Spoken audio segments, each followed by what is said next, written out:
So, welcome to the podcast, Alex. Yeah, thanks for having me. We've Finally was been, able to do it. I was going to, this has been the worst case of procrastination and not getting on with something that I think maybe the two of us are probably guilty of because we've You're been probably talking. human as well. Yeah. Yeah. I mean, you were on the original list of guests when way back when I announced the podcast was happening. So, it's good that we finally got here. Appreciate your time.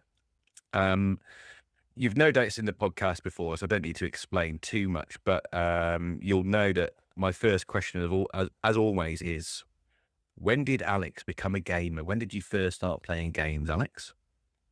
Yeah, sure. First of all, thanks for having me. I was anticipating for it for a very long time. But you know what? The list of guests you had before me, I mean, it's totally worth it. I mean, if I had to choose between like listening to me or to these guys, I mean, like Ah, as a well, listener, it's like, when yeah, you put it like that, that's quite nice. Yeah. Yeah, so I have some regarding the period when I started to play games. I have some shattered memories of playing Nintendo when I was super young. I was born in 1993. But the actual memories and the actual turning point of me becoming a gamer, I believe it was the year 2000 when my father brought home a Sega Dreamcast, and by the Oh. time, yeah, and it was something else. Like a lot of people were still playing some Nintendo. Some people have PS1 or something like that, and Dreamcast was like having a Bugatti effectively in your Mm. like it was like a spaceship. It was a super cool thing, and I still remember all the games I played. I played Shenmue when it first appeared. It was something else as well.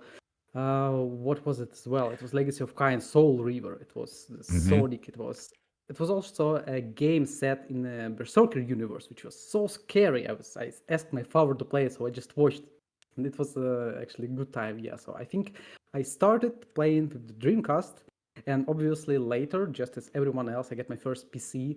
But honestly, I was mostly playing by reading magazines because, in this post-Soviet limbo, having a PC that could run the latest games this time it's a rarity. I mean, Hmm. and the worst part, I didn't have it. So, but everyone was reading a lot of gaming magazines, and I honestly think it was actually a good thing because kids were looking at the images and using their imagination to play the games, and I think Hmm. it was something cool. Yeah. And I actually think this is why the CIS region, like Russia, Ukraine, Kazakhstan, Georgia, this is such a great market for the games. People are now in their 30s, are extremely drilled and really understand what's good. And if you look at the sales of like all the 10 out of 10 games like Disc Elysium or Baldur's Gate 3, see that it's effectively a top 3 region because people just love the games and we know what's good. We just obviously all of it comes to the uh, poverty. So, but Yeah. it is what it is. Yeah. Yeah, I think it's still something cool. There's a couple of really good points I want to just touch on there. First of all, Um, I can't believe it's taken this long for someone to bring up the Dreamcast on the podcast, and I'm so glad you have because I was also a Dreamcast kid. I don't No think way. No. yeah, I was. Like I had so I had lots of brothers and sisters growing up and older brothers. So I had a PS1 at one point, and I think in between PS1 and PS2 maybe I'd got a Dreamcast. I can't remember why. I don't. I never Yeah, had it's a like. mystery. Yeah. Yeah, I can't. I cannot explain to you why I had a Dreamcast. Like I can distinctly remember wanting a PlayStation, and I can Yeah. distinctly remember wanting a PlayStation 2. But I can't picture the Dreamcast. However, what a console that was. It was It was like ahead of its time, it sure. was. It was the first one to have like a network port, right? It had Windows NT running its network or something like that, I think. Um, and it had like a virtual memory card, right? That you put in Yeah, the controller. yeah. And if you It played was look. Resident Yeah, it Evil, you'd looks have so like futuristic. Yeah, yeah, yeah, yeah. it had like your health, like define the danger caution in there. Um, and I think Sonic Adventure, you could have like a little Tamagotchi Yeah, pet. yeah. Ah, great times, Yeah, great it was the times. thing. Honestly, I still thinking about buying this one, and not just for the collection. I think it's just a great product to use. Honestly, I Agreed. would like to play some games from back then. It was completely like it was pretty much open as well. Like, it was one of those consoles that was so easy to pirate games on, if I remember rightly. Oh yeah, Like, yeah, I remember having like a huge book of just like discs with random games on it. Yeah, it was fantastic. The other point I wanted yeah, to and draw, go on before I carry on, carry on. yeah, it was a thing definitely, and games back then worth a lot of money. So if you really want to buy something official, you can only buy maybe one game every month or something like that. So everyone was playing Nintendo, and the thing is, in CIS region, people was buying not just Nintendo. It was a thing called Dandy, which was effectively pirated Nintendo, so pirated console itself.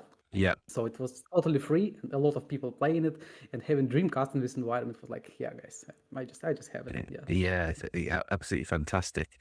Yeah, the other point I want to touch on was the region that you're from, and there you spoke about it, and I will 100% agree with you there. And I really actually love talking to people from post-Soviet countries or even Russians themselves, because what I've found is culturally you and people in the region have a really good grasp on culture, good writing, good experiences within media, and I've been fascinated by it actually. Just how you're right, you do recognize what is good, and it's quite apparent when you see what sells well in those regions.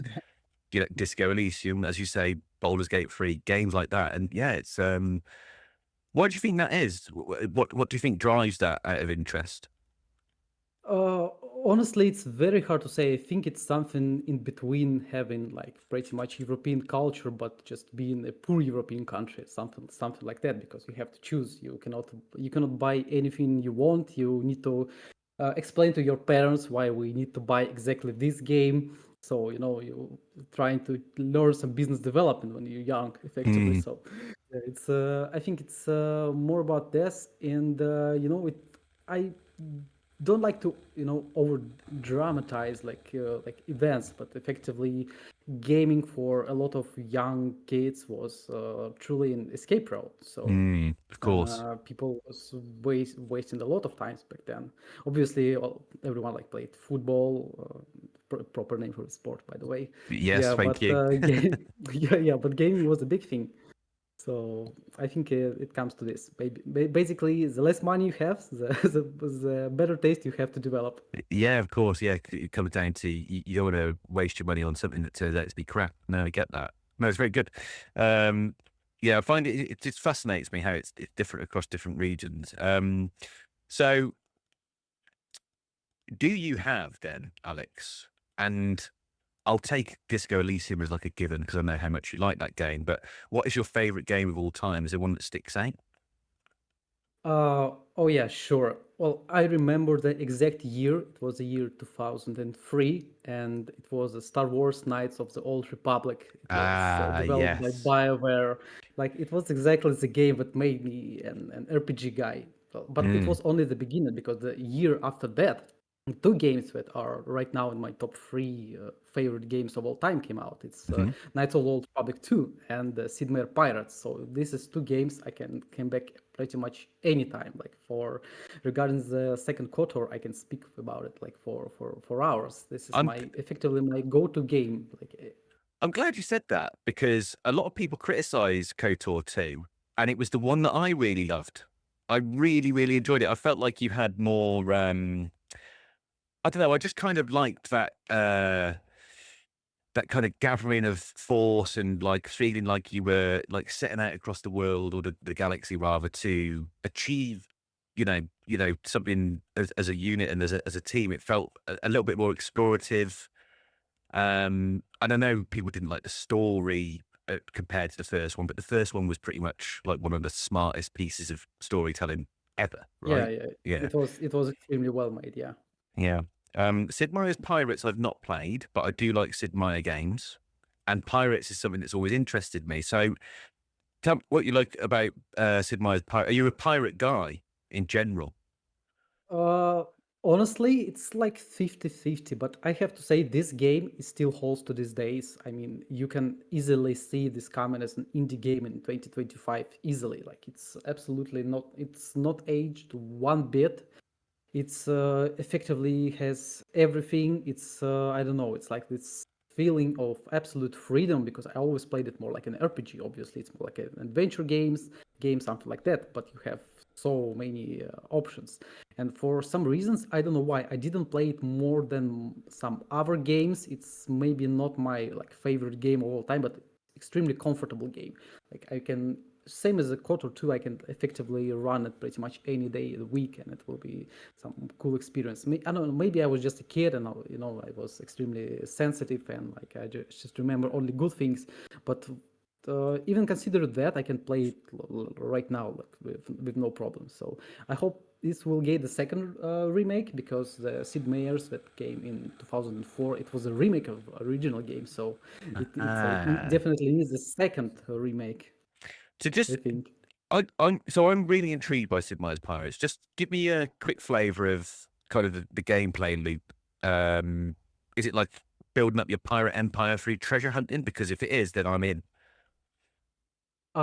It's that and pretty much everything else. It's like it has an real time, not real time, but it had some strategy elements. It has some like text quests. You can romance the government's daughters. You Oh can wow. you can effectively swim all over the Caribbean Sea. You can join different fractions. You can find treasures by just walking around the world map on your feet. You can find some. You can kill other pirates. You can join pirates. You can, oh, pretty much you can do anything, and it's actually fascinating how it was possible back then, and it's so Hmm. looks like unreal in today's world, which Hmm. is super unfortunate. But it's honestly it's not dated at all. I mean, you may need some you may struggle with the widescreen a little bit. You like need to fix it, but in general, it's like it's again, it's 2025 indie game. It will be one of the game of the year contenders. Honestly, you can easily play it. It's so good. I think you can probably get it cheap now as well. So I'm all over that. I'm in. It sounds right up my Yeah, street. yeah. I was recently playing something called Dredge, Oh which yeah, I love this ki- game. Yeah. yeah, kind of scratched the itch a little bit. Do you remember a game on PS1 called Overboard? Do you remember that? Oh, I barely remember. Can you just clarify just a It's bit? kind of like, I mean, I've got very, very vague memories of it myself, but it was similar to Dredge, I suppose. It was mostly kind of navigating your boat, but it had more of a pirate element to it than maybe like Dredge was all about fishing, whereas it was more about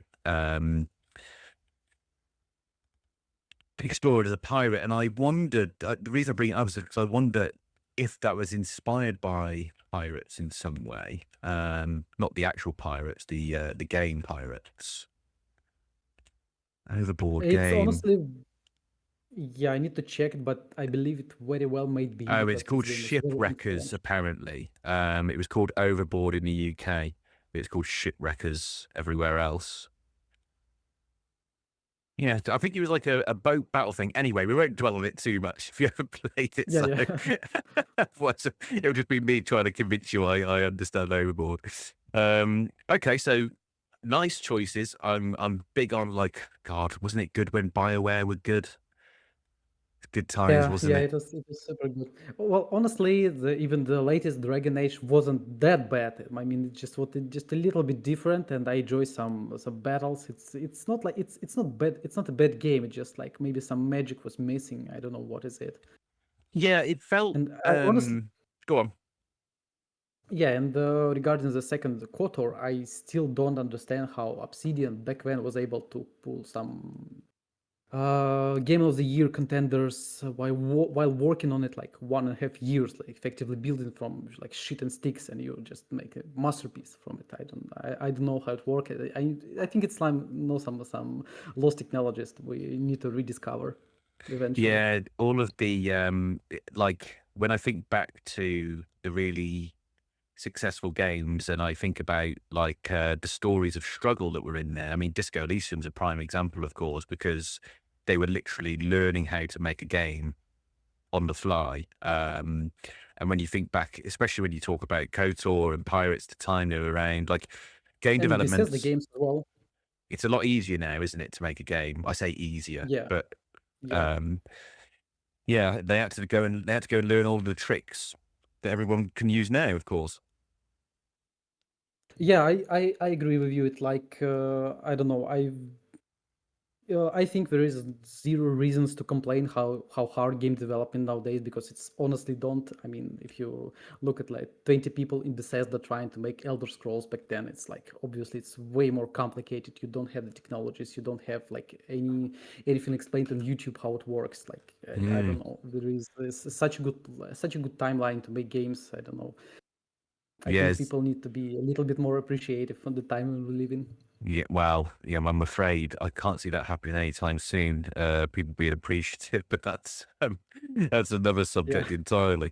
So, so at what point then, Alex, did you think, well, I want to make one of these? When did you start to think, well, Oh. I want to make my own game? Oh God. Have you seen the second season of the White Lotus TV I've not seen show? any White Lotus actually. No, Oh it's on my. no, I know, but go on. I don't mind. you It's have. you can spoil. I don't mind. Yeah, there was a moment in the second season where a man, this gentleman, a gay man, he was asking the character Tanya, who's by the way played by Jennifer Coolidge, Oh to tell her yes, story, yeah, and she starts with, I was born in San Francisco, California. Well, this is my, this is a long answer, so I just need to yeah. take Go some on. time. Yeah, it's fun. Yeah. So, I actually dropped out of my medical university to study screenwriting in New York Film Academy, but I was effectively like cock blocked by this council lady who looked right through me and understood that I had no intention to coming back to my country if I get visa to study screenwriting in New York. Hmm. So she blocked me, and I wasn't able to do it. And of course, she was right. If I get this visa, I will never come back. So she was kind of smart in that regard. Uh, Yeah. and I was super sad because of it. I was like literally crying. But to apply to the academy, I wrote this no short noir story, the script about the man trying to find his father's killer. Then it was like 15 years ago, and that's actually the origin of the main quest in Shore of Jord. So I rediscovered this story from back then. But occasionally I was doing some writing here and there, some short stories I posted anonymously. But when I was working on my sci-fi novel called Before the Odyssey, I actually wanted to publish it, and then it suddenly hit me like, damn, what if instead of releasing it as a novel, we can blend this noir detective story from like back then and the universe I was working on. And the funniest thing is, like, the first person I ever shared this idea is, it wasn't anyone of my friends or my wife. The first person was Chris Avalon, actually, the creator Oh, of of my course. favorite. Yeah, yeah. So it was the creator of my favorite game of all time. So I reached out to him, and honestly, it was like the coldest reach ever. We'd never spoken before, but for some reason, I just felt like I had to ask, I had to share some ideas and see what he thinks. Yeah, And he actually said that it's not shit. Well, he used better words, but in my head it was fixed like, well, it's not shit. It's worth working on. yeah, So, yeah. and it was the beginning, like maybe some 2 years ago when I first started to write something and trying to blend it. And I don't even think if I don't know if he remembers, but it's honestly irrelevant. His factual is the godfather of the game at this point, but because it was like super important thing for me back then. And besides that, um, why is the game like that exactly? There was another moment as well, like very important moment. There was one YouTuber who peaked like 15 years ago, and then he went totally nuts and left the platform. But he was like a patriarch of CIS gaming journalism, and he was doing the review of Final Fantasy 13. Hmm. And I still remember this line he said, like, Yeah, maybe Final Fantasy 13 may not be like the best Final Fantasy game ever made. It may not be like the universal masterpiece, but when you play Final Fantasy, you always experience something Western RPGs just can't deliver at all. Like Yeah. 320 bold dudes working on new Mass Effect in Canada, they can cook a great RPG, like no question asked. But we will never give you that sense of fairy tale, something magical. And from back then, just we just don't have this natural, I don't know, tenderness. I don't know the better word. And I felt like fuck, this is so true. So Mm. this is why this is what I love in games. And if I ever make one, I decided that it will be closer to Final Fantasy rather than Mass Effect. Yeah. And later, when I discovered the Disc Elysium, it was like, yes, this is even closer to what I see as a great RPG. So Hmm. yeah, that yeah, that was the story. So ultimately, was it Disco Elysium then that really kind of made the penny drop, and you were like, yeah, yeah, actually, you can not only can you do it, but you can do it well, and you can produce something that not only you love, but Yeah, many others will. Yeah. yeah, I hope so. It's obviously it's very hard. I totally disagree with people who think that Disc Elysium is mostly like a visual novel or maybe like the book packed as a game. I think Hmm. it's huge underplay of how good it is, because besides of the great story and art and everything else, it's just so well made as a game. I mean, like anything from the UI to your it's just generally a 10 out of 10 game. Yeah, like it's not a novel, it's not a book, it's a game. It's an Yeah. RPG. This is how RPG should be. It won't So it's surprise you yeah, it was to definitely. Yeah, it won't surprise you to hear I agree with every word of that. I mean, the UI in particular, I think it's quite it's quite amazing how ever since It's everybody's genius. gone, It's genius. everyone's gone, Yeah. oh yeah, of course you do the UI like that, like as if nobody had ever. Yeah, it's really really clever. Honestly, I was trying like 15 different versions of how you can put text on the screen, and honestly, way all inferior to what Disc Elysium did. I mean, if you really want, you can adapt it to yourself, you can stylize it, but effectively, if you want something like that, you can obviously let your ego take over you, but it will just hurt the product for the people. It will be worse. You just Yeah, I mean, you at this point you just need to understand that you cannot make the text UI better than in Disco Elysium. yeah, You exactly. have to Yeah, live with it. yeah. It's also a really clever audio experience in that regard, right? I was thinking about this Oh the yeah, other yeah. day. Like, I've been playing Baldur's Gate 3 recently, and as great a game as that is, I realized I was like, the dialogue, and I know we're talking almost apples versus oranges, but the dialogue in Disco Elysium, you always get little sounds, you get little punches, little cues, and all the time it's keeping you interested, right? Everything's short, snappy, just bang, bang, bang, and it just keeps you engaged in the conversation the entire time. And that in itself is just really, really clever game design, isn't it? Yeah, yeah, 100%. I don't know why, but even though the Baldur's Gate 3 is clearly like 10 out of 10 games, I mean, you cannot argue with it, but it Yep. still feels like it was, made and recorded in the studio. When in Disco Elysium, you don't have this feeling. You have this feeling that you are there. Like, I don't know Yeah. how to explain. It's extremely immersive, and it's very hard to find something like that. It's again, I totally disagree with people who think it's just text. No, it's a game, guys. Yeah. No, I always, I mean, I've said this a million times now, but I think mechanically and as a gameplay loop, it reminds me very much of like point and click games or kind of detective based games, which is obvious, but you're right. I don't think people give it enough credit for how rewarding things like exploration are, and that's pure game play, right? Yeah, And just trying things and seeing what happens. I mean, that's exactly what you want. I mean, that's what made Breath of the Wild a success, or what continues to make things like GTA a success, is because you have this freedom and it feels natural and it just feels like you can try things. And Disco Elysium does have that going for yeah. it. So yeah. Yeah, and I also love the 90s, like even late 80s games like Secret of Monkey Island, like The Mm, Snatcher, like first game of Hideo Kojima. I love it still to these days. It's a fantastic game. And it was one of the inspirations, honestly. Snatcher is a great game as well. You can play it for like, it's 4 hours long, but it's a fantastic adventure game. yep, yep. I'm someone who needs to play more of the modern ones. I know that there's a few good ones going around at the moment. In the point and click genre, it's just fantastic. Fun to play those games. So okay, you pronounced it Shore of Jord, and I've been pronouncing it Shore of Jord like a proper commoner. So Yes. apologies for spending the last year calling it Shore of Jord.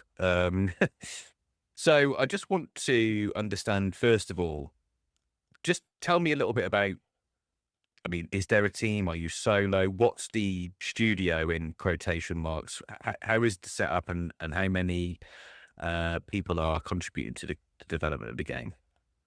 Yeah, sure. Well, regarding the shore of Jord, I was actually impressed, but you are not the only person who thought that. A lot of people were saying like that, and I was like, yeah, it didn't even come to my mind that it could be called Shore of like this. Jord, yeah.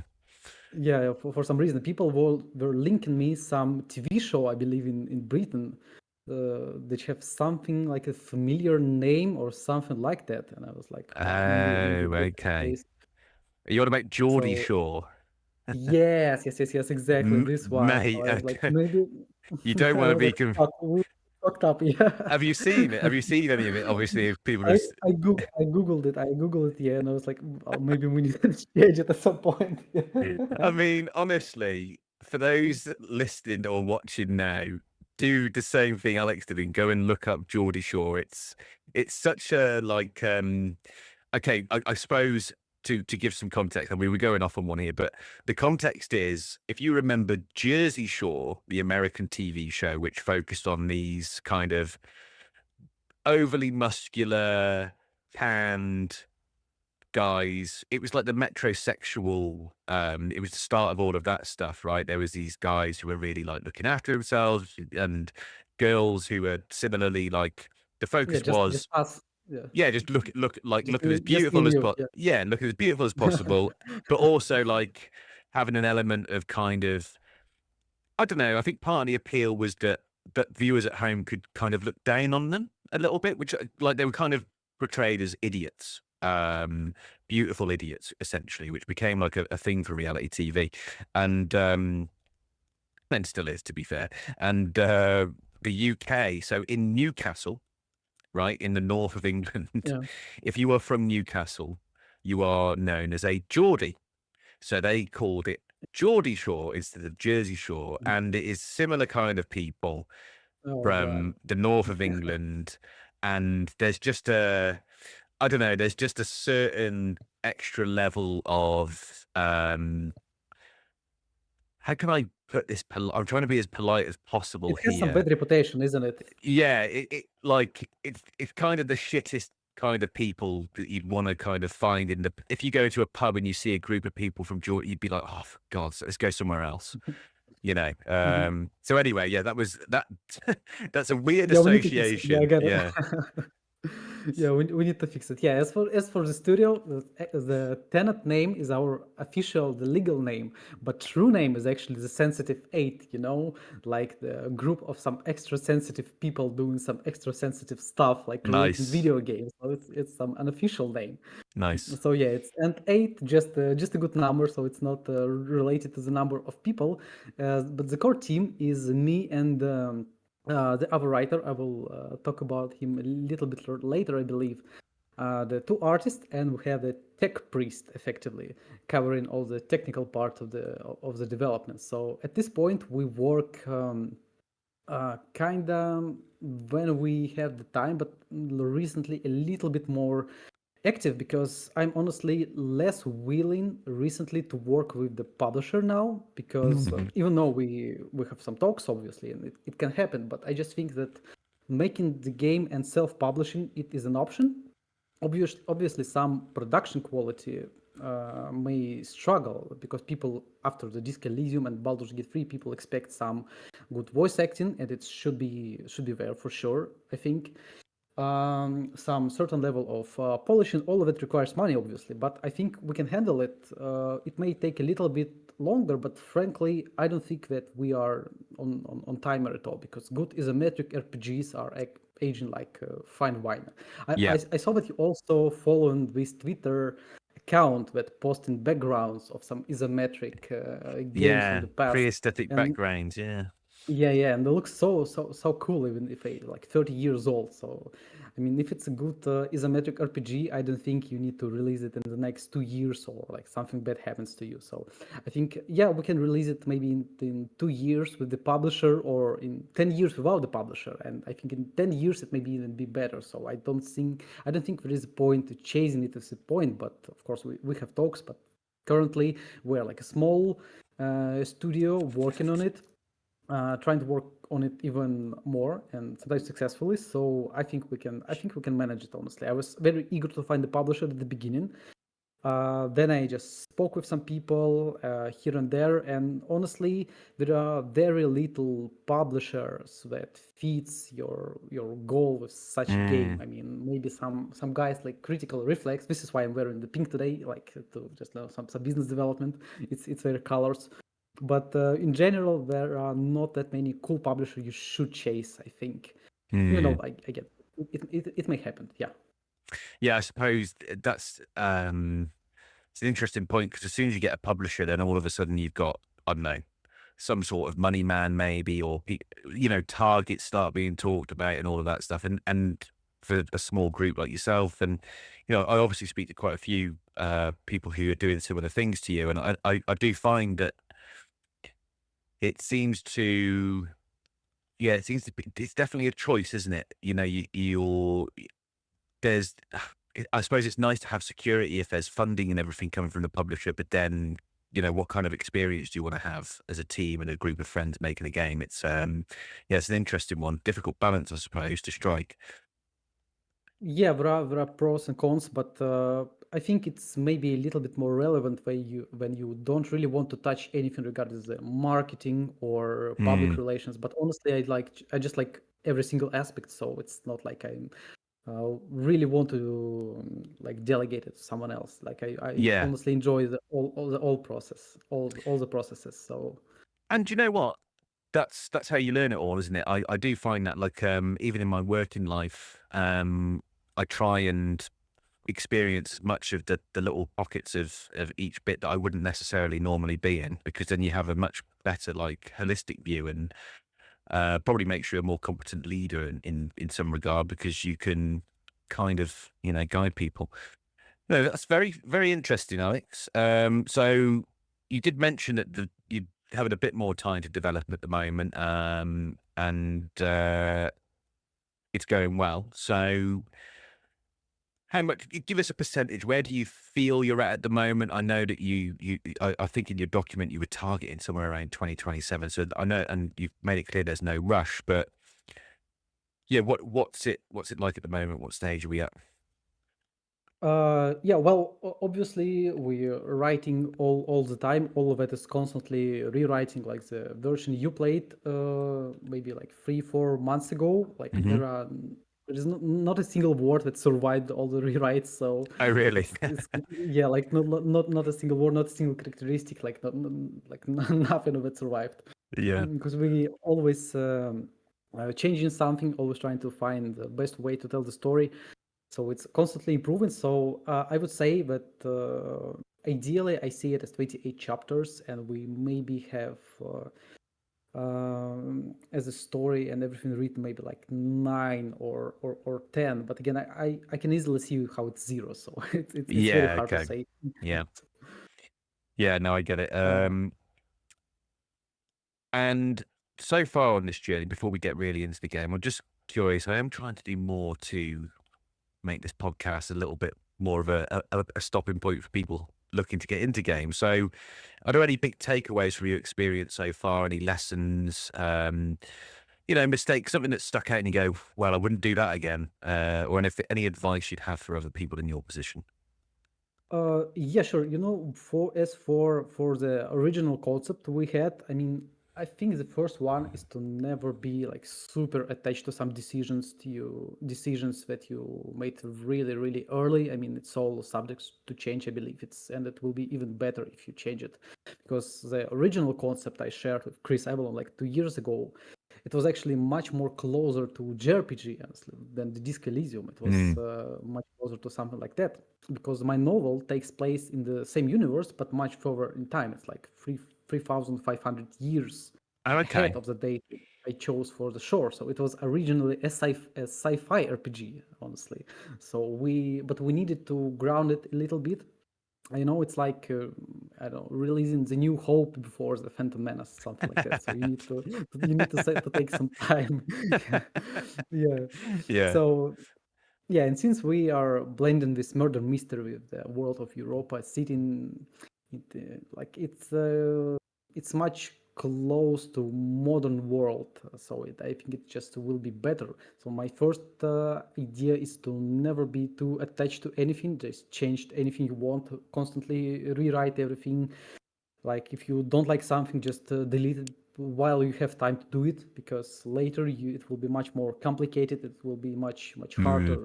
So just change anything like art style, the characters, dialogues, characteristics, like anything you have, like maybe the wall concept. Like don't be too attached to it, because it's like I think it's a natural process. Yeah, and the second one is I think it's more the personal thing, because while working on the shore, I was like I fully understand that this is something I would like to do in maybe in 10 years, in 20 years, in 40 years. So I think if you're thinking about your game or for creating your own game, you should at least try, because if it's actually your thing, I think you will understand very early, and you will focus on it, and it will be effectively live through all of that. It will be your second job, or maybe even your first job, I don't know. So I just really encourage you to try, because when we tried, I had some experience in writing, in editing for games, but it was not something even it wasn't anything similar to Disco or like any other RPGs. It was like more a corporate job, let's put it this way. Hmm. And yeah, when only then I was started to work on it, I understand that this is actually what I want to do in life, and it was a great feeling, honestly. Yeah. Yeah. Very, very good advice. Thank you for that. I appreciate you sharing that. And yeah, I can certainly speak for I think both of those actually. I agree with them entirely, particularly the second one I really like. It's kind of, how long do you want to wait for your dream idea? Like it's in you, like if you want to do something and you fancy it, we're not here forever. So give it a try. What's the worst that can happen? Yeah, and again, I'm not that I'm not like I don't have 30 years in the industry and like won multiple Game of the Year awards, so maybe it's bad advice, but I honestly think you should focus on things that truly inspire you. Because when I first started and I saw and I watched all this YouTube video of I don't know how to start developing your games, a lot of people were suggesting things that I honestly, for me personally, I think it's bad advice to start on something small, to something that is you can easily delete or forget or move to something else. Because if I started with something like that, I would never decide to finish the product, obviously. But again, it's just me. It has to be something really inspiring. Otherwise, it's not really for me. I don't think. Obviously, it's a huge business, and you may be a successful game developer without necessarily loving the things you do. I mean, it's a business and just as any other business. But I think, yeah, I would honestly recommend you to stick to something you really love and something to truly inspire you. Otherwise, I don't know, maybe again, it's depends on the person, I guess, but Yeah. I would encourage you to try. No, good stuff. Thank you, Alex. Really appreciate it. I noticed as well, you mentioned your novel. I know you touched on it earlier. What is the name? Is the novel published? Not yet. I was thinking about it, honestly, maybe to release it something like promo materials for the game. It's pretty Mm. short novel, maybe like 100,000 words, like about the things that happened in the world. So this is was it was the original concept I shared with back then. So not sure, but again, it's so complicated. Finish, you always rewrite the game, and now Mm. you also need to rewrite the novel itself. So it's just super complicated. But maybe one day, yeah. So I'm Well, I'm maybe we guess can make a sequel in the sci-fi yeah, there you world. go. So Now maybe you're being ambitious. I like that. Now you're yeah, seeing all of the positives. Yeah. Um, so yeah, you're one of the few people on earth that probably understand why George R. R. Martin is having such a hard time finishing his absolutely ridiculous yeah, sized book. Yeah. Whereas the rest of us are all going, just fucking finish it, George. yeah. Yeah. It's super hard. It's super hard, but it's honestly very. It's a fantastic it's a fantastic process. Honestly, I enjoy. It's like I think it's like having a baby. Even if you do something silly, it's like it's your baby. Even if it doesn't work the way you expect it to work. I mean, when you fix it, you feel very fulfilled. Yeah. Doubly satisfying, isn't it? No, great stuff, mate. So you were kind enough to share quite a detailed concept doc for Shore of Yord. I guess, given everything you told me so far, I think it's worth, first of all, saying how much or asking how much of that's changed up to this point. 'Cause you shared that with me, yeah, what, 3 or 4 months ago earlier in the year, and presuming it was already something that was kind of growing and evolving at that stage. So, yeah, how much of that document is still kind of intact as a concept? Yeah, look, I looked at the document 10 minutes before our talk, and I think it's like 90% of things changed from back then. So yeah, Amazing. it, it, it's not super relevant, unfortunately, because I um, I usually write some important things on using pen and paper, so it's always with me. And Hmm. I'm honestly a little bit lazy updating it because it's at this point it's me and the second writer, so it's only two of us, and it's not that hard to sync together. So it's not needed at this point, but well, I see how I have to rework it all over again. It's because the original document that I kind of shorted for you, original document was maybe uh, 50,000 words or something like that. It was pretty big for even for the game design document. So Hmm. I have to shorten it for a lot. But yeah, unfortunately, it's not super relevant at this point. Amazing. So, okay, right. Let me think about this for a second. So, I mean, the world itself is, in your mind at least, quite established anyway, right? Yeah, yeah, So I am interested. I mean, the pronunciation of Yord is indicative of this, and I'm guessing from the region you are, the region has an influence on you as well. But there was Scandinavia and Eastern European cultures were a huge influence, and it was inspired by the atmosphere of the 1920s. Now, that yeah. to me sounds really, really fascinating because there's a multitude of things having an influence there. How much of that has remained intact, would you say, Alex? This is probably the only thing we changed that stayed unchanged. Oh, So I really? think yeah, this is the thing. So I would say that Shore is like in two words, it is an RPG thriller about the retired, derealized Navy officer trying to find out the person who killed his father, and is now threatening him and his friends, all while navigating this Kafka-esque socio-political environment and meeting historical figures that shouldn't be there. Like I haven't really found a game with the same gameplay loop or flow, but imagine playing Persona with its time management and social links, except instead of reading in a library, you're drinking with Hemingway. Every your friend is a Kuno, and it's like mouth washing. But instead of like being trapped in a spaceship, you're trapped in the city trying to survive like the longest winter in the world history. So this is some, I believe it's pretty close to today's Shore. Okay, nice. Um, and there were also some interesting concepts in there, and I'd be interested to know what they changed into and maybe perhaps why you didn't stick with them. I mean, you have mentioned time management there. So just tell us a little bit more about what that looks like in your headspace now with what you want your to be. Yeah, sure. So at this stage, I think we will finalize this idea with 28 days, 28 different chapters, and each day is split into 4 different time periods. It's morning, day, evening, and night. And every day and every time period is should be drastically different from others. So Hmm. people change their locations. There are some events in the city, and all of that.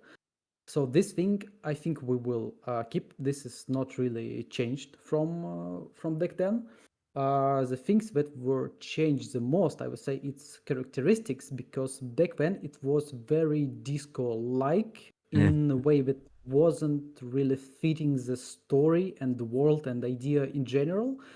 So we changed it. So your inner dialogue with yourself effectively is now more between you and your alter ego rather than our characteristics. So characteristics right Okay. now, they are now more utilitarian sort of.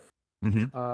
They serve some purposes, and they are not speaking with you because it wasn't really clear in the prototype I've shared with you, because like gathered some feedback from people, and people thought it's like exactly as in Disco Elysium, and since it's definitely worked great there, but I think it's not something that would fit our game that much, so we Hmm. effectively changed it.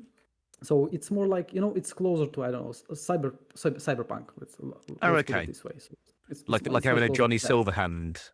Yeah, yeah, yeah, Yeah, yeah, yeah, yeah, yeah. exactly. Okay. Yeah. So just excuse me. For those listening, wondering what the characteristics were, basically your skills, right? It was 22 distinct traits. All had their own portraits and stuff, so you can see how people were making those connections. I will Yeah. say though, whoever did the art for those portraits is fantastic. That was, and I quite liked the characteristics as a general concept. I don't have a problem with. I think you'd done enough different and put your own kind of ideas in there that it felt different enough to Disco Elysium. I mean, as a concept, it felt disco, but actually you could see your own flavour in there. Um, so it's a shame. It's a shame that we won't see that. But I do also like your other idea around alter ego. So yeah, high praise to whoever did the art. There's one in particular. I don't know which characteristic it was, but it's like the uranium robot with like the puppeteer fingers. Do you know Oh, which one I'm it referring was to? yeah, it was probably fatalism, yeah, which was later changed into Word, which is like this word. Oh God, it was changed so much. Yeah, I believe it was a fatalism 100%. I really liked this characteristic, and some of the others, like the Lucky Devil, probably one of my There favorite was one. there was one called Slovo. Is that just Yeah, yeah, it's a word. Yeah, yeah, it's a word, and it was not just your rhetorics. It was more about knowing the world by absorbing the meaning of the words. got it? Let's put Yeah, it this way. sort of like your environmental knowledge, I suppose. Like would it have had an Yeah, the effect collective on? memory. Yeah, Yeah, mate, yeah, collective memory. I like that.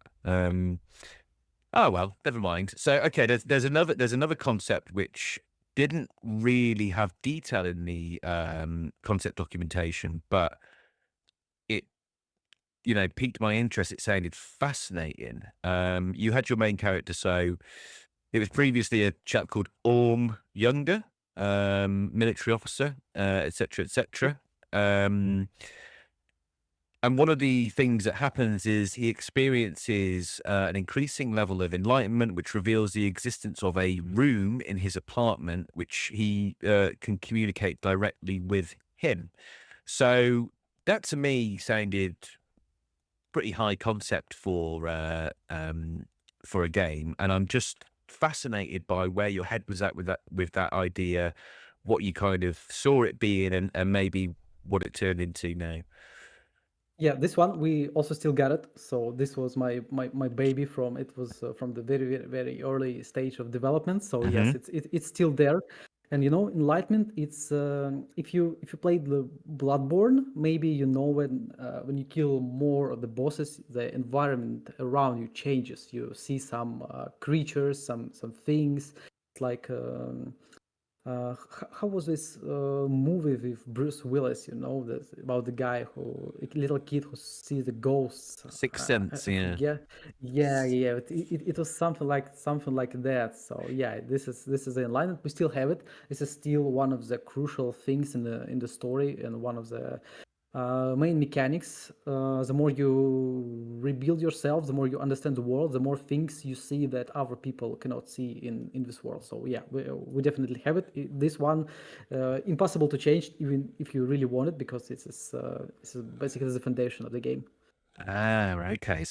So would you is it similar, I guess, in some ways to maybe the thought cabinet, where you develop ideas about the world and yourself and the people around you, and that kind of forms a kind of more wider personality? Is that kind of along the right track, or is it something slightly different?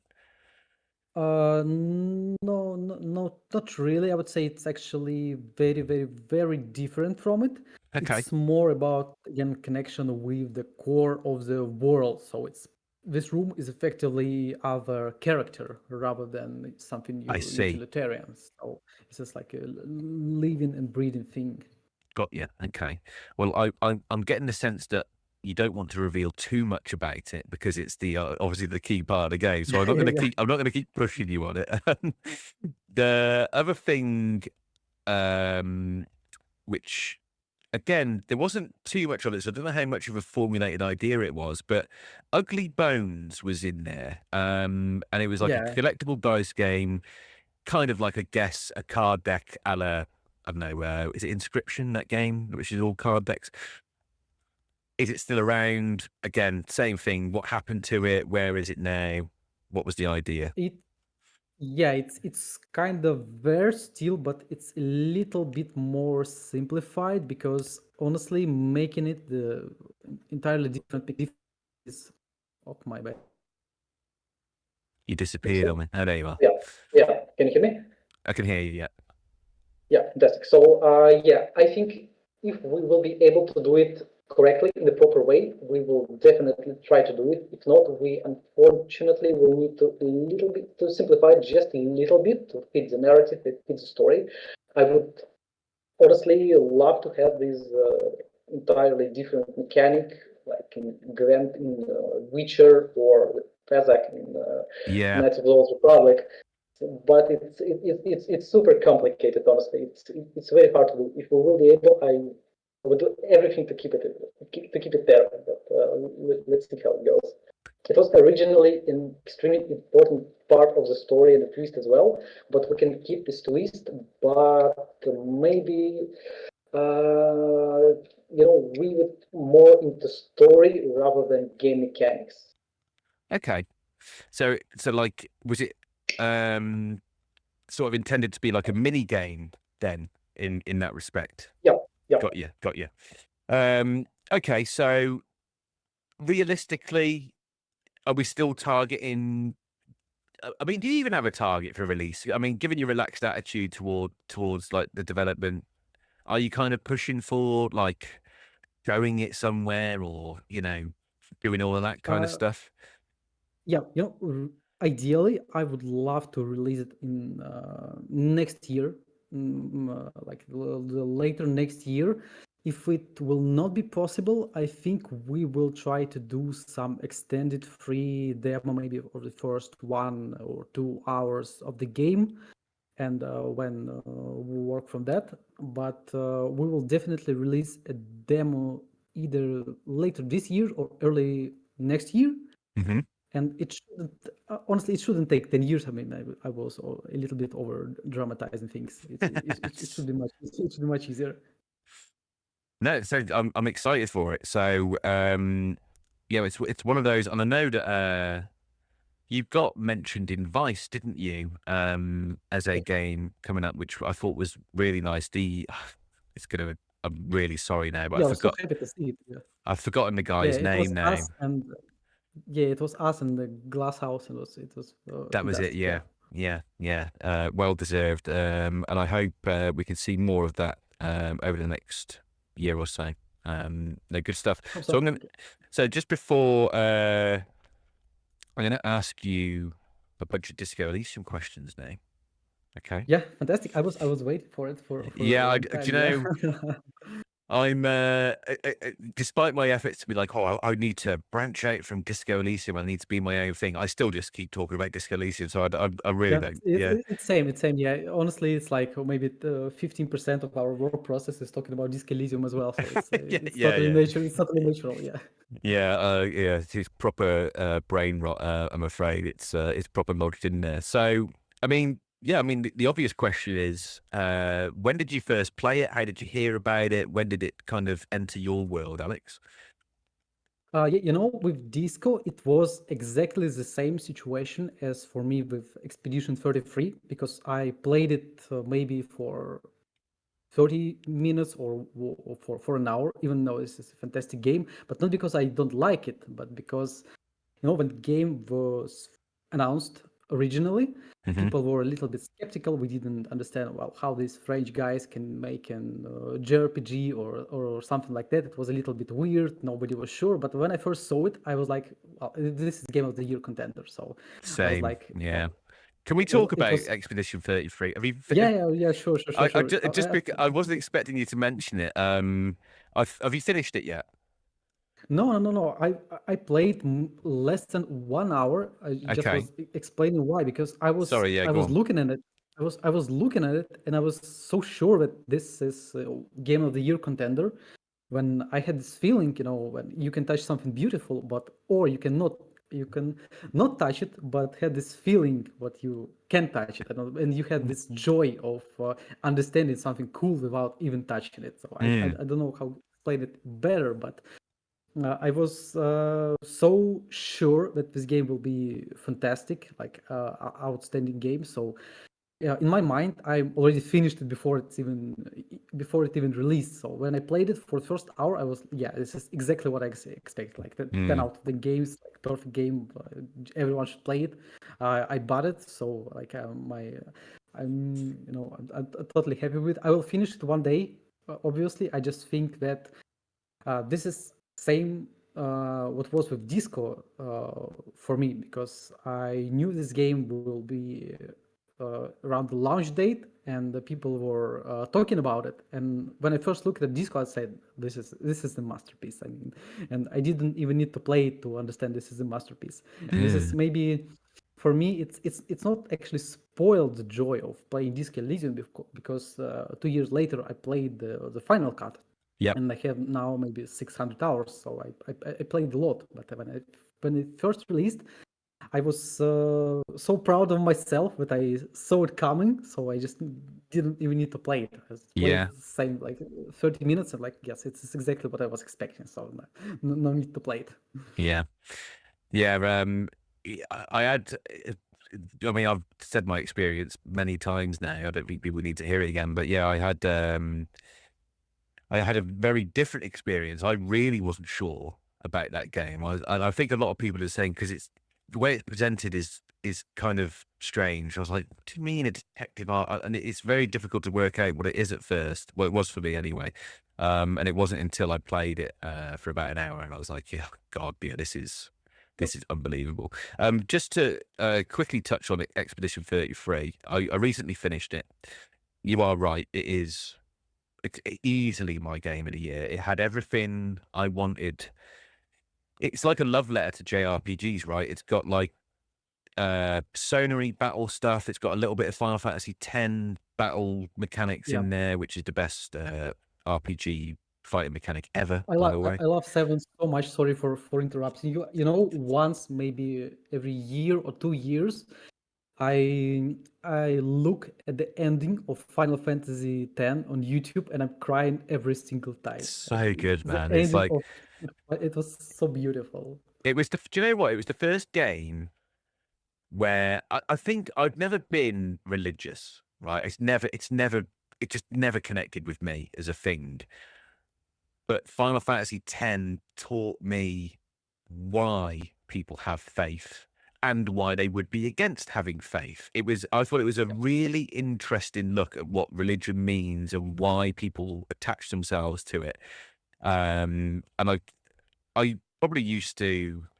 There was a time where I considered myself an atheist, but I really don't anymore because my view is kind of. I mean, we are going wild here of Final Fantasy X and going into religion. It's like, but basically, what I'm getting to is what Final Fantasy X taught me as a young boy was, if it gives you hope, and if it gives you a code, and if it works for you to live your life right or how you want to live your life, then why does it matter whether it's true or not? It's like there are plenty of social constructs which we all rely on, which don't get questioned in the same way, and yeah, we blindly follow, and it's I just think faith comes in different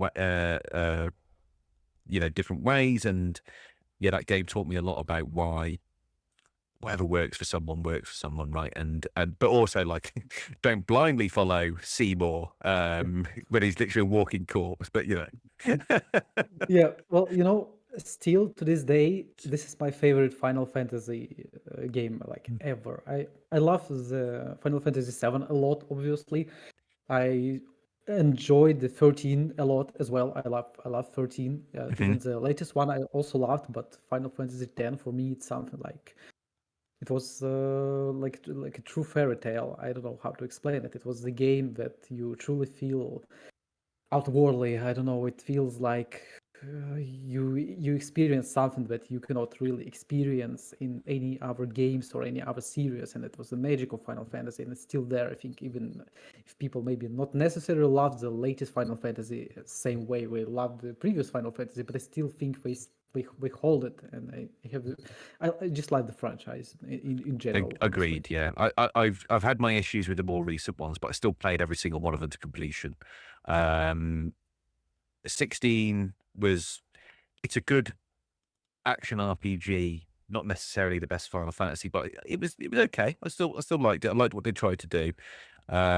15, I haven't. Yeah, I'm not a Yeah. 15 fan, to be honest. 13, I hated at the time, but I like it a lot more than I did back then. It just felt like the first time I'd lost freedom in the Final Fantasy. Do you know what I mean? Like, I'd come from, I Yeah, didn't, yeah. like, everything was about exploration, and I was like, there's no exploration here at all. It was very Yeah, you strange. just had these corridors all the time. Yeah, yeah, I Yeah. understand what you're talking about. But I still cried at the end, so why does it Do you know matter? what? It's actually a pretty good story. I mean, it still Yeah, gets it still gets the same amount of batshit um, that every Final Fantasy does. Like, all of a sudden, there's like this huge evolving monster with 9 forms who's yeah, really running the world. Like, that you kind of have to take it. But no, it's quite heartfelt, quite sad because it's there's yeah. And obviously I a lot love of. and I love the love story between Snow and the girl. So it was also very touching. Snow was Troy Yeah, Baker, wasn't it? I only yeah, found yeah, out yeah. recently. Exactly. Yeah, Yeah, yeah, yeah, yeah. It was the first time when I don't think I ever heard of this guy before, but after that I realized that this guy I'm here yeah, for a long time. He's like a yeah, wonderful actor. yeah. Anyway, back to Disco Elysium after that. Yeah, It's yeah, sure. like, so, do you have a favorite character in Disco Elysium and why, Alex? Uh, Yeah, I have a favorite character, and I think I mentioned it in the Twitter. I like Clasia a lot. It's like it's still my favorite character, maybe not just in Disco Elysium, but out of all games. And there are actually so many reasons for it. First, she's exactly my type. I married the woman Oh like yeah, that. you married Clash, yeah. Yeah, yeah. So I still wondering if she's not a Mossad agent, It's like scared. So yeah, so for Uh, me it's kind of a cheap shot to begin with. But the second reason, it's a little bit more political, because when I started being a gamer, playing the video games, I was so used to seeing great female character, or in pretty much all the game. It's Kreia from Knights of the Old Republic 2. It's, I don't know, Jade from Beyond Good and Evil. It's the boss from Metal Gear Solid 3. mhm. Lightning from the Final Fantasy Yuna from the 10. Like That's such it's a all, good all list, over the by the place. way. That's such a great, Yeah, yeah, most people go, Lara Croft and the obvious yeah. ones, but no, that's a really good list of female characters. Yeah. Yeah, and honestly, same thing with the woman and even the people of color. I remember seeing Blade or Barrett, and it was insane. You have this difference between like the Superman who's just a nerd guy, and you have this cool guy who's Yeah. with katana and shooting vampires. And unfortunately, they just don't do characters like that anymore for some reason. It was so refreshing back then. You just see the character. It was Yeah. insane. Like every single time, it was a hit after hit after hit. Yeah, and the third reason, I think just Glacier is just the most alive character in Disc Elysium. I don't know how to explain it better, but she really lives in this world. She's afraid of consequences. She has her own plans. She has her own Mm. needs, and she's just that good of the character because our character is also great, but we are maybe like playing in the theater to some extent, but Classier is 1000% real. She's like a human being, and I really love the character for it. So for me, it's her, and well, Titus obviously he's our boy, the morning boy. Yes. So he's there always, Well, but Classier for me is number one. it's interesting you mentioned Titus as well, because you know what, actually, Clash, you make a great point. I hadn't really given it thought before, but she is really, really well fleshed out, actually, isn't she? Because you get probably more insight into her background and her earlier life than anybody else in the game, actually. And she's obviously the most divisive for good reasons, I think, because there's obviously a key decision that comes with her. But the way that is built up now, if you like, obviously vanilla Disco Elysium, you have a certain build. So when you deal with the consequences of how much she's plays you, you could completely miss Volition advising you. Yeah, And yep, and I you could, did when I first played. Yeah, interesting, yeah. So you could easily, like everything, she's a real weaver of stories, and she's really believable. And actually, even if you do have Volition, I was still like, no, why is this one skill right and the other? I was yeah, compromised, right? yeah. I Me too. was Me too. Yeah, I was I tricked. is it the I think Half-Life says beauty, truth, so protector or something like that. It's the beauty, the truth, the glory, protector. Yeah, Yeah, something like that. And yeah, if that's the only skill you've got chiming in, you're not arrested there, are you? I mean, yeah. you probably shouldn't arrest her anyway, but yeah, Yeah, it's yeah, I think so. I tried many different ways, and I think I was always leaning toward not arresting her, even though I maybe the right thing was to arrest her, but I just didn't. I like the middle, the centrist option where you can write her a ticket. The like you're supposed to Yeah, you turn do, up at yeah, the station, because then I don't feel guilty about, because she does quite clearly bullshit you and give you the runaround, and she yeah, could have easily had everything wrapped up in a couple of minutes if she'd been more forthcoming. But then actually, there are so many risks for her to do those things, um, that you kind of understand, and it's like. It's an incredibly hard decision. I think it'll be debated forever, right? yeah. On whether you should do it One or not. totally, yeah, yeah, But it yeah, but yeah, it totally, totally. all adds up to But I make mean, her again, it speaks to the character. I mean, just because she's such a deep character. This is why we even have this conversation in the first place. exactly, yeah, yeah, nail on the head. You're absolutely right. Um, is there a favorite? I chuckled there because people always give the same answer. Yeah, and I've debated taking the question out entirely. But is there a favorite sort of story, subplot, or quest that you took part in the game that you? Oh, yeah, actually, well, first of all, it's Classy and her arc, obviously, but I also really, really love the Dead Body and the Board World quest. I mean, yeah, if you choose to heal Harry and be a good cop, you can do it in dozens of different ways, but him handling the situation with delivering the news to your wife Hmm. to the lady about your dead husband. I mean, this is probably the most mature and professional thing Harry can do in whole game. So for me, it was extremely touchy. And when I felt like it was so good for me, it was one of the moments where I wasn't picking my lines based on who I wanted to role play. I was thinking about how I would handle this situation if I actually need to deliver this news for to a real living, breathing person. And it's a fantastic side quest. It's extremely touchy, and it's actually, I think it's one of the best things in the game, and I really, really like it. Even though it's a small one, but I appreciate it a lot. So first of all, the answer that everybody gives is that one. But you offered an interesting reason as to why, which not many people say, and that is about Harry's professionalism, and how he handles it.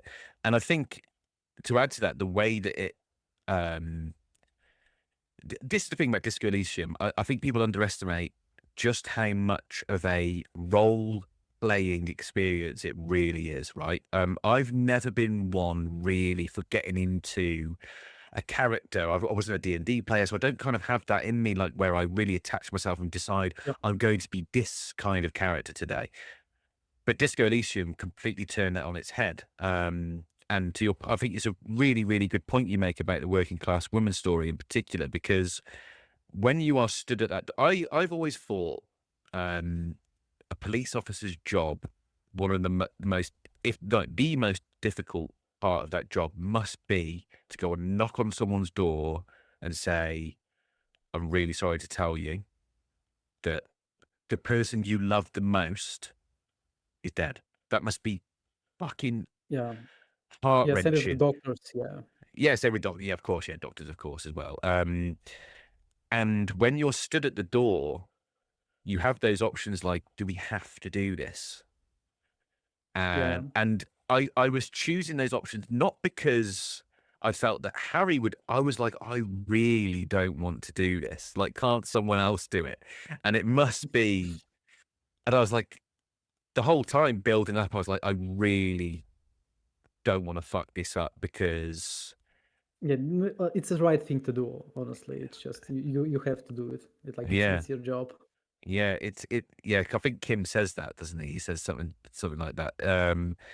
Yeah, the way it starts so stupidly as well, like the lady accuses you of being a cockatoo, and like and it feels like it starts off where I was choosing all of the dialogue options to be really absurd because I was like, clearly this is nonsense. Like, what is, and then it takes you from being as absurd as possible right through to Yeah, like, with your oh, husband missing. Yeah, and you're like, oh shit, he's actually missing. And it's also a really funny satire on RPG quests in general because like why like it's a really silly mechanic in RPGs.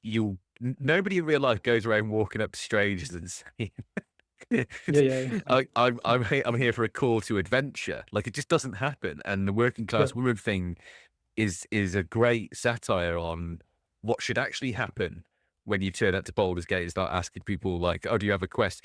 People will go, "What are you fucking talking about, mate? Like, go Yeah, away." yeah, it became really, really dark because I remember when the theme of this dialogue changed to missing husband. For some reason, I knew that something happened probably. I mean, and unfortunately, it was the case. Yeah, Yeah, and it also really tackles alcoholism, or being an alcoholic, I should say, quite well. There's the little line about the chewing gum, and the fact that you know there's a line. I've got my cool jacket on. I took my books to the library. I've earned it, which is a classic yeah, addiction yeah, loop, right? Where people go, absolutely. Yeah, yeah, you're constantly telling yourself, I don't know, like because you've gone 6 hours without whatever substance you're addicted to, you've earned the right to do one at, I don't know, 7 o'clock in the evening or whatever. Like it's a classic case, and it's it's visceral and how they handle it in Disco Elysium. Yeah, and the best part is how real it is, because alcoholism not always ended by something, I don't know, when you passed out on the concert or something like that, or with the woman. Usually it's something stupid, like you just fell and you broke your neck, and you cannot move anymore. So it's so grounded, and it's so cool. Yeah, I really like this story. Yeah, good choice. I could talk about that all day. It really is that good. Is there a particular quote in the game which is your favorite? Mm, it's this is a good one. Honestly, every single word from the intro, when you only wake up, you can easily pick anything. It was like it's good that the game started like this, because you actually understand from the beginning what it is all about, how deep it is, how unusual the things you will experience in the game. So the beginning probably, and every single Tito's line before you became friends with him. It's also very Yeah. funny. I like this back and forth with him But pretty the much. Yeah, real big dick cops on, yeah. Like yeah, pretty much any interaction with the Hardy Boys, like it's exceptional. Yeah, I yeah. really love it. Yeah, and to your point on I just want to touch on the intro because it is fantastic. I really like, I don't know how many people playing the game for the first time understand it at that stage. I have seen a bit of a mixed bag where like some people take about an hour of playing the game to have it click. And then you get the other half of fans who are like, oh yes, the first opening I knew, I'd like it. And I'm not sure how many people understand what that first bit is actually telling you. But it is explaining to you the very concept of the game is going to take place in your head. Yeah, Like it literally, is it, there's a head attached to my neck and I'm in it.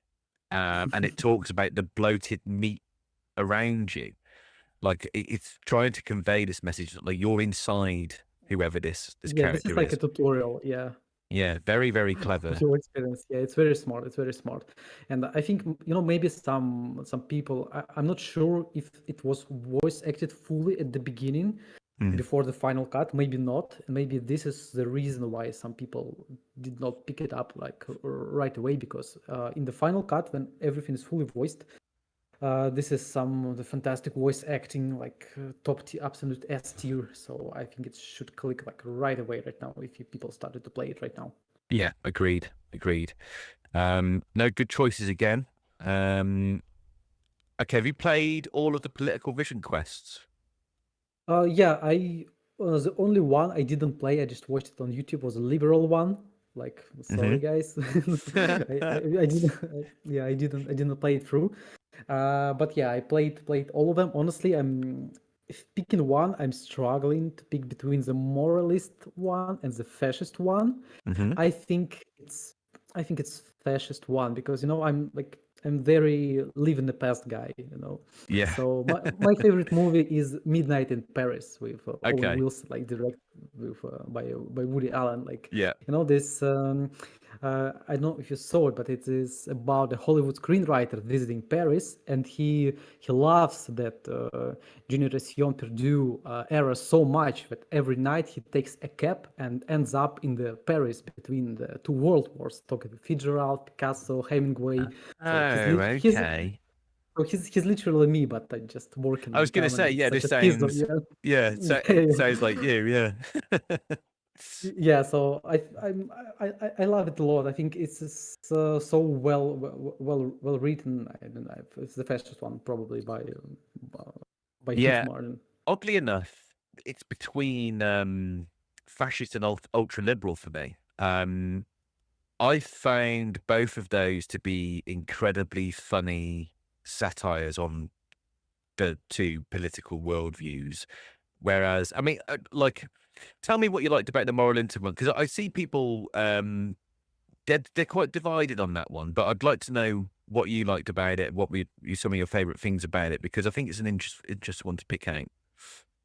Yeah, well, honestly, it's more about feelings rather than have some, I don't know, formulated opinion, I was always leaning toward moralism when I first trying to play Disco. Not necessarily something that close to me, but when I was playing, I for some reason I had this attachment to moral intent. It was something,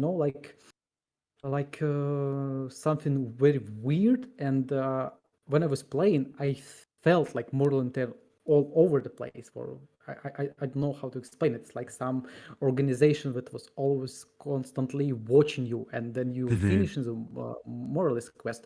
You have you finally have some ability to know a little bit more about it. Maybe it was about that. So it was.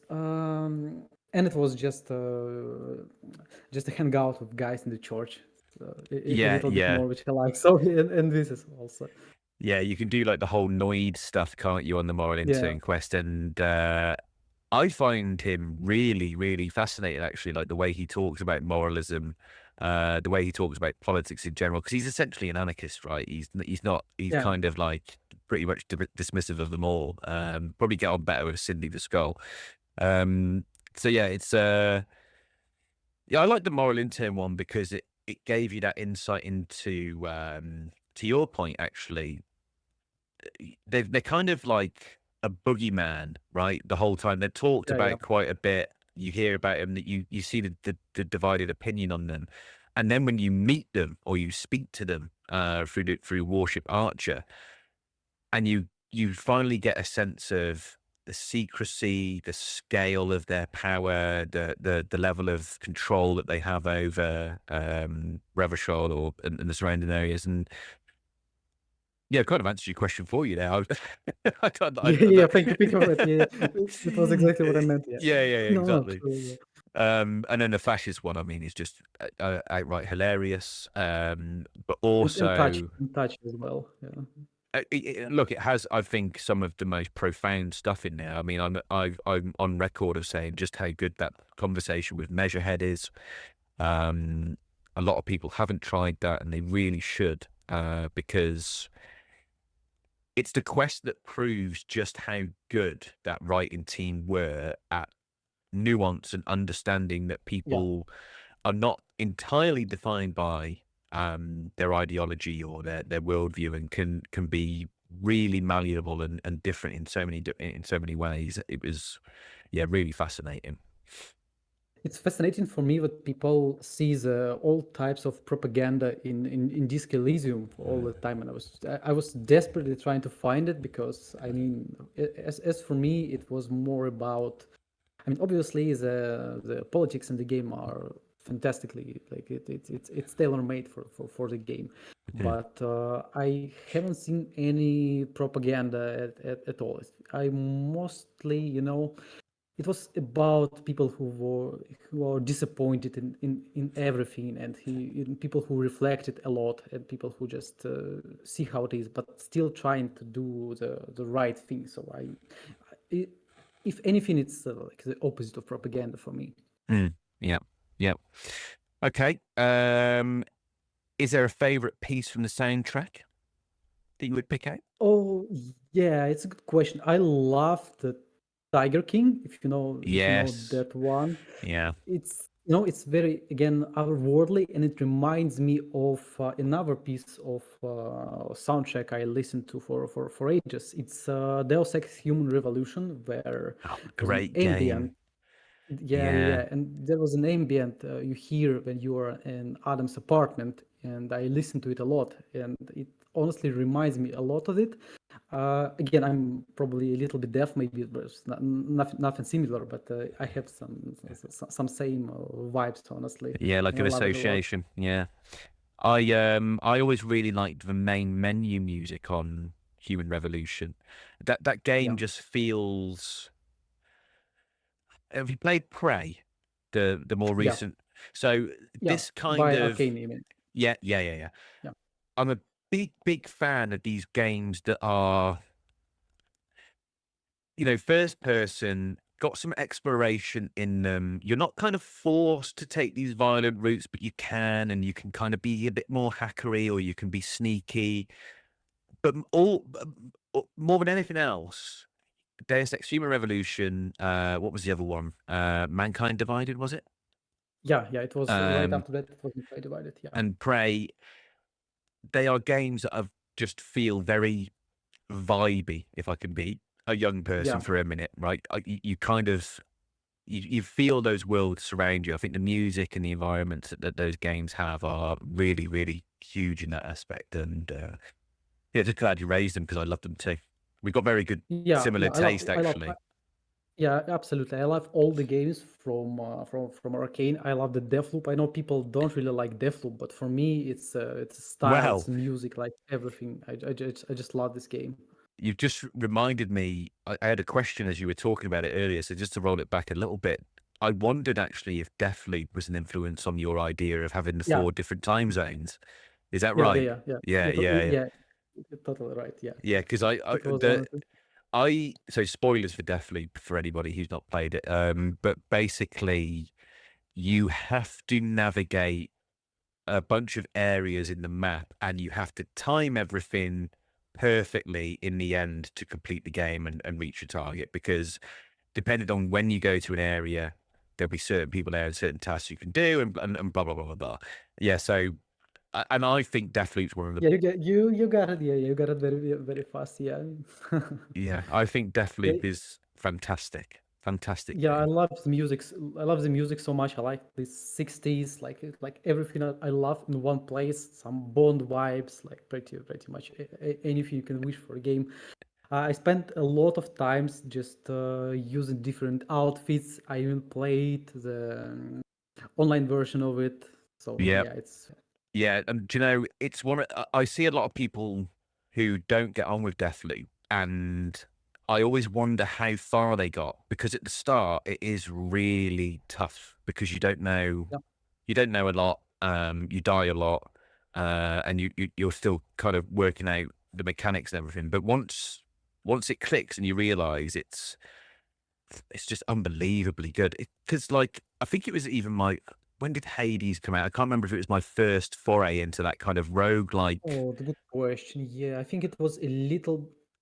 Well, actually, I'm not sure. I think they are around the same time, Yeah, I especially think so. considering the early access of Hades. But yeah, I think it's kind of around the same time.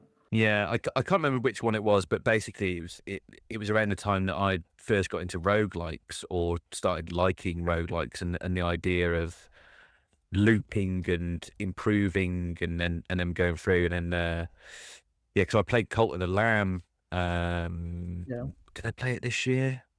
And just anything like that, I'm in now. Did you play the second Hades, the Hades 2? Not yet, not No yet. way. Yeah, I know because I know it's You on. should, you should, you should. Yeah. I don't know why I haven't. Because it's obviously been on Steam for a while now, early access. I think there's part of me that no. So I put more hours into Hades than I think I put into any game ever Yeah, because I was playing it so much by the time I was, I was even uploading for some speed runs, not super effectively, but I was trying to do some fancy stuff. Yeah, it's a fantastic game. I mean, it's combining the roguelite and this story, and it was fantastic. I was mostly actually playing it for the story because every time you progress just a little bit, you have new dialogue options, and I love to build a house, to buy some new furniture, and so on. yeah, So it was also like insane. it was only I think I dipped back into it like I don't know early this year, and I'd realised that I hadn't done as much as I ever thought. And that's the other thing. The amount of content and the amount that that game keeps giving you is absolutely crazy. Like I was way, way, way into like epilogue territory. I'd pretty much established, or what I thought was everything that could be told. And then Yeah, all of a and then you sudden, have 10 hours more. Yeah, yeah, and then I've got like more shop items, and I was like, "Fucking hell, this is nuts! This is absolutely nuts!" Yeah, an amazing game, and I think part of the reason I haven't played Hades 2 is because I know I won't do anything else, so I have to like yeah, I have to control myself a little bit. yeah. I've got Fantastic games. Yeah. yeah, great games. I've got one more question Yep. on my list. and I think I leave it last 'cause I think it's quite a big one. But do you have any criticisms or anything that you would have changed about Disco Elysium? Oh, this is a good one. Yeah, so I know it's 10 out of 10 game, but I'm dying to know if you'd have changed Uh, anything.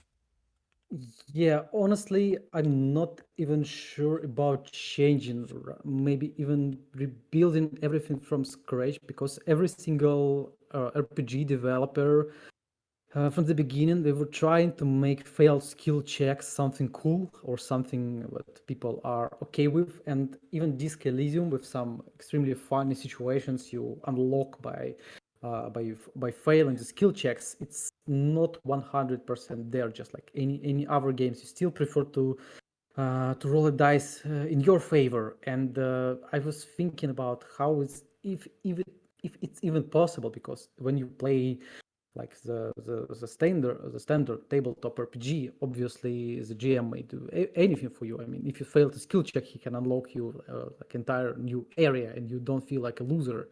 And Hmm. it's entirely different thing in comparison to cRPGs. And I still not sure if it's even possible to achieve. This is why we, to a certain extent, we change the skill checks to something new, to Hmm. some different mechanics, because I was looking at it and I just realized that except some stupid or funny situation, there is not much we can offer when you just fail. And that people will feel a little bit, I don't even know how to put it, not betrayed, but they feel like they not get something from the game, and it's not the best feeling, honestly, Hmm. because I was thinking about how we can fix it and what we can do. And now solution is just do not do skill checks, Yeah, just honestly, do it. because Yeah, avoid it it's so, altogether. Yeah. yeah, yeah, just avoid it all together, because yeah, I mean, it's funny, it's cool, but it's still not there. And I don't think it's a problem of the team or the game specifically. I think it's just the nature of cRPGs. You just can, Yeah. some things you just cannot overcome. So I don't know if it's a critique or not, but maybe something like this. And obviously, the main critique is where is our sequel? Where is it? Yeah. When we will be able to play it? What Yeah. happened? Yeah. I mean, yeah, that's All probably of it? that's probably a whole other podcast, I think. Yeah. Yeah, that question. No, really, really, really fun conversation. I don't have any more questions on my list, Alex. I am glad we finally got together to do it. It was Yeah, definitely same. worth the wait, wasn't it? I think. Yeah, absolutely. Especially if you watch the White Lotus, because this is an exceptional show. I'm It's sure. one, yeah, I won't promise that I'll watch it soon because I'm terrible for doing that. But White Lotus is one of those. It's been on my list for a little while now because I've heard. Same with The Bear. I haven't seen The Bear yet either, and those are two Me too. shows which, Unfortunately, me too. Yeah, yeah. I have yeah, to. I have to do yeah, it as well. yeah. So I'll stick it on my list and I'll move it up a couple of positions on your recommendation, mate. Yeah. So, okay, Yeah. so Thank you. thank you very much, everybody. You can wish list Shore of Yord already on Steam. I'll reiterate that is really like I can't express just how valuable that is to indie developers. It costs you absolutely nothing to do. Please go and do that and support Alex and the team by doing that. Alex, absolute pleasure to talk to you. I hope that you will come back one day when the game is further along or you're doing all of that fun stuff where you're revealing it and we can talk about it some more. Otherwise, thank you very much and we'll talk soon. Yeah. Thank you very much. Thank you guys for watching or listening. See you again. I hope in the near future, and we will release the demo until the end of the year or maybe the early next year. And see you around. Thank you. Thank you. Thank you, everyone. Bye bye.